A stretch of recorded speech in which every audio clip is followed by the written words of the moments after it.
በአዲስ አበባ በዚህ ሳምንት የሪል ስቴት አፓርትመንት ቤቶች መሸጫ ዋጋ እንደሚከተለው ወጥቷል።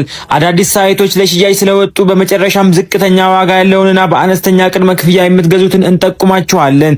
አንደኛ ደረጃን የያዘው በሳር ቤት ቫቲካን ኤምባሲ አጠገብ በ10% ቅድመ ክፍያ ፕሮግረሱ 30% የደረሰ ስቱዲዮውን በ440 ሺህ ብር፣ ባለ 1 መኝታውን በ640 ሺህ ብር፣ ባለ 2 መኝታውን በ990 ሺህ ብር፣ ባለ 3 መኝታውን በ1.4 ሚሊዮን ቅድመ ክፍያ በመክፈል ቀሪውን በ2 ዓመት ዙር መክፈል የሚችሉ ይሆናል። ሁለተኛ ደረጃ የያዘው በቦሌ ኦሎምፒያ ጌቱ ኮሜርሻል አጠገብ ፕሮግረሱ 90% የደረሰ ጠቅላላ ክፍያው ባለ 1 መኝታ 7.2 ሚሊዮን፣ ባለ 2 መኝታ 12 ሚሊዮን፣ ባለ 3 መኝታ 13 ሚሊዮን ጠቅላላ ዋጋቸው ነው። ሶስተኛ ደረጃን የያዘው በመስቀል ፍላወር ጋዜቦ አደባባይ ጋር በ30% ቅድመ ክፍያ ፕሮግረሱ 96% የደረሰ ባለ 3 መኝታ 5 ሚሊዮን ቅድመ ክፍያ በመክፈል ቀሪውን በ4 ዙር አከፋፈል ከፍሎ መጨረስ ይችላሉ።